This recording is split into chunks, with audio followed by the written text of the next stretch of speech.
Good morning, my dear students. I hope all of you are fine and at the best of your health. So, welcome to today's science class. Today also we'll be discussing about the same topic, that is coal and petroleum, and the topic which we are going to discuss today is petroleum. Natural gas and exhaustible resources are limited. So first let us recall what we have learned in the previous class. So in the previous class we learned that coal, petroleum and natural gas are exhaustible natural resources. They are called fossil fuels. Coal is a fossil fuel formed from dead plant matter over millions of years out of heat and pressure. It is used as fuel to cook food, used in thermal power plants to produce electricity. It is also used as fuel in various industries, and once it is used as fuel to run steam powered railway engines also. The major coal products are coke, coal tar and coal gas. So now let's look into the objectives of today's class.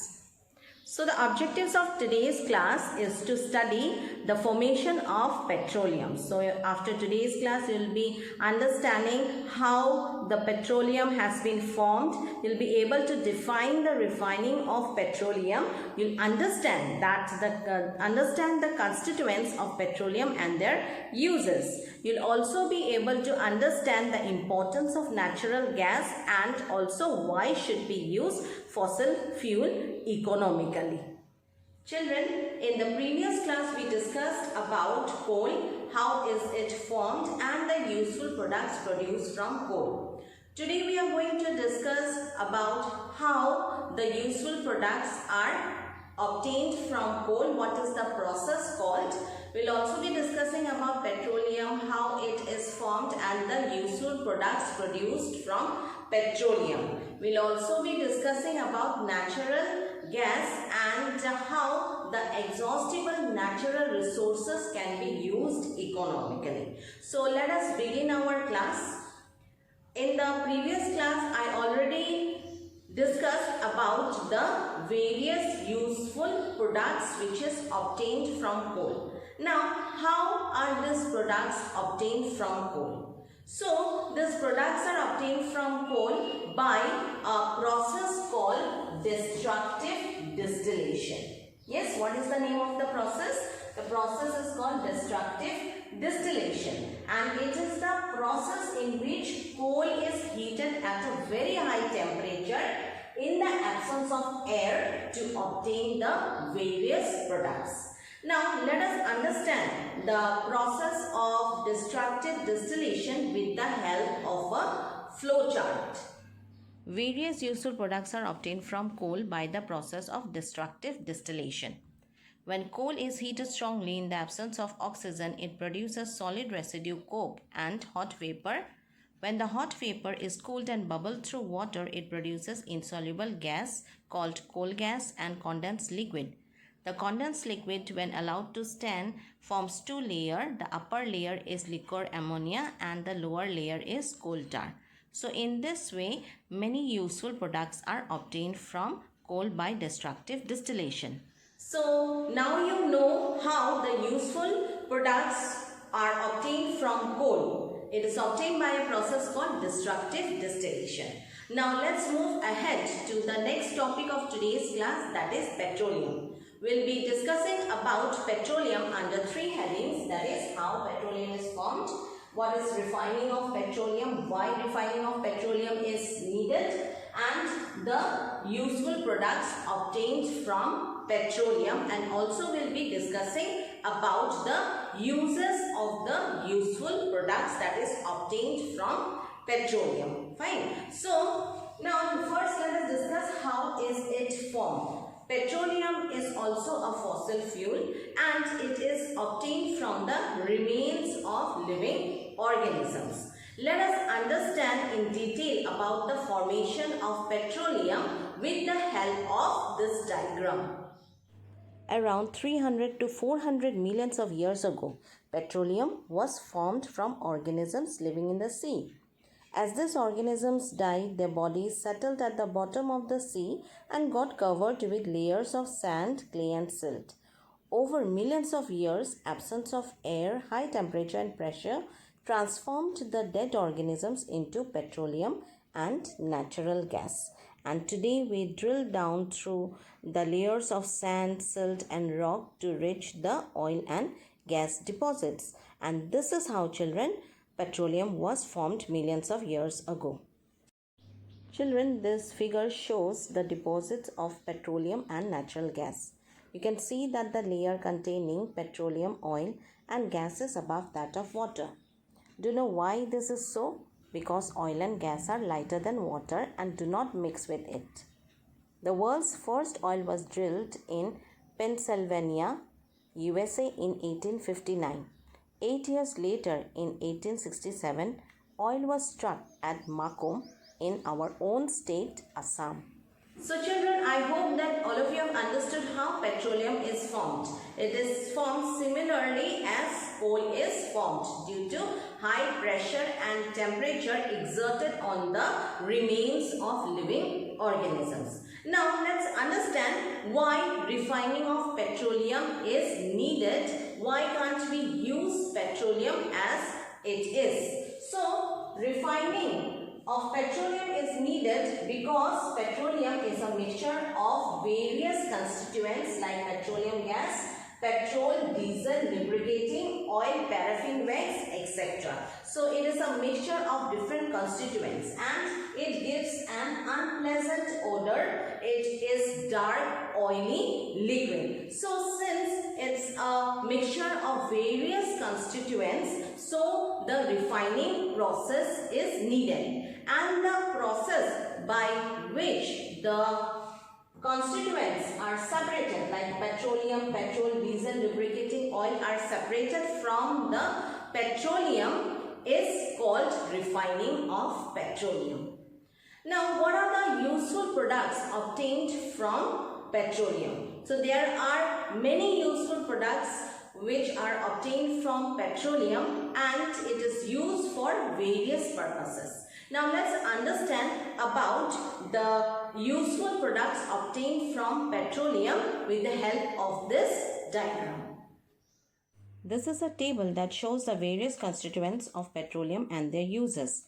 The constituents of petroleum and their uses are petroleum gas in liquid form, that is LPG, is used as fuel for home and industry.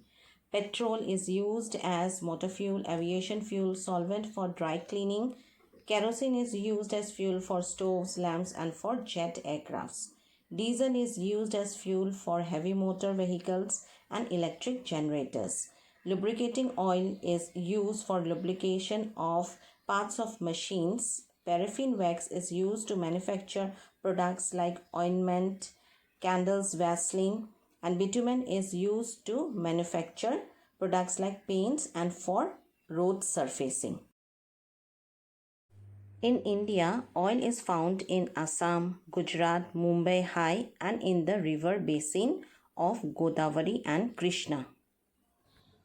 Now let us discuss about the next exhaustible natural resource, that is natural gas. So natural gas is obtained along with petroleum and it is very easy to transport natural gas through pipes. It can be supplied through pipes which can be taken to different places wherever it is needed. It is stored under high pressure as CNG. The full form of CNG is compressed natural gas and CNG is used as fuel nowadays as it is considered to be a cleaner fuel because it does not produce any air pollution. It does not create air pollution. So people are going for the use of CNG as fuel in the vehicles. CNG can also be used directly for burning in homes and factories. As CNG can be supplied through pipes, it can be directly used for burning at home and in industries. And this is the biggest advantage of CNG. Apart from it, natural gas is used as starting material for manufacturing of many substances or many number of chemicals and fertilizers. Yes, so this is why we need to conserve the natural gas. One, because it is exhaustible natural resource, and secondly, it has lots of use. It can be used for various purposes. Now, let's find out where natural gas reserves are found in India. As natural gas can be supplied directly through pipelines, such a network of pipelines exists in Vadodara, Gujarat, some parts of Delhi and other places. In India, natural gas reserves are found in Tripura, Rajasthan, Maharashtra and in the Krishna-Godavari Delta. Children, we have already discussed about some of the exhaustible natural resources like coal, petroleum and natural gas. Now, let me ask you one question, that whether this exhaustible natural resources like coal, petroleum and natural gas can be created in laboratories or not.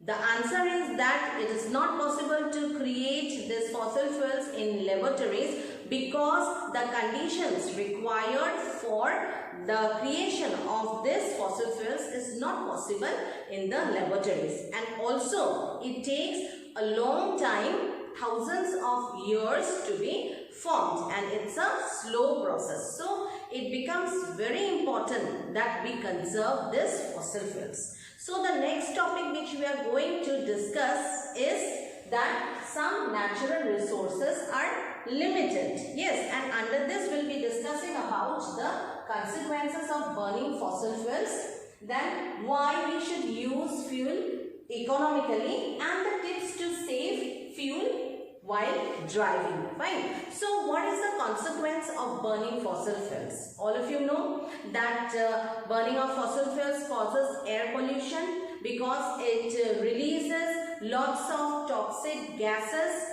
like carbon monoxide, sulfur dioxide, and also the carbon particles are not burnt completely. So they remain in the atmosphere as pollutant and they cause air pollution. Apart from it, the burning of fossil fuels can be related to global warming also.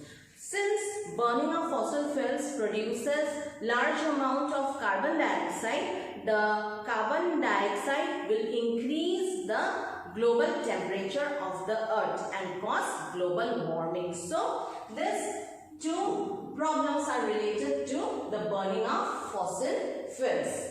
The next heading which we are going to discuss is that why should we use fossil fuels economically?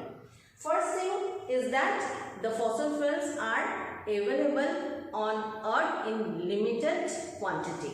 That means availability in limited quantity on earth. It's not available in abundance. Secondly, burning causes air pollution and global warming as we have already discussed. So we need to use the fuel economically and also conserve it so that it lasts for a longer period of time, and also it reduces the risk of global warming so that we can live in a cleaner environment. Yes. Now, next, here are some tips to save fuel while driving. Since fuel is usually used in vehicles, yes, so it is these are some tips to save fuel while driving. Fine. So, drive at constant and moderate speed. The speed should be moderate if possible and it should be constant.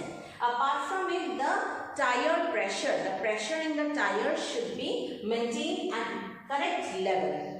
And then the engine should be switched off while waiting at, say, traffic signals, yes, or for any other purpose, the engine should be switched off. And then regular maintenance of the vehicle should be done. So with the help of these tips, yes, a lot of fuel will be conserved because the amount of fuel on earth is not abundant. It is limited. Yes, it is limited, and as a result, yes, we need to conserve the fossil fuel. So children, why should we conserve fossil fuel? Because it is available in limited quantity on earth, and the rate at which the fossil fuel is being used today is very rapid, and if we keep on using the fossil fuels in this pace, a day will come when the fossil fuel will get exhausted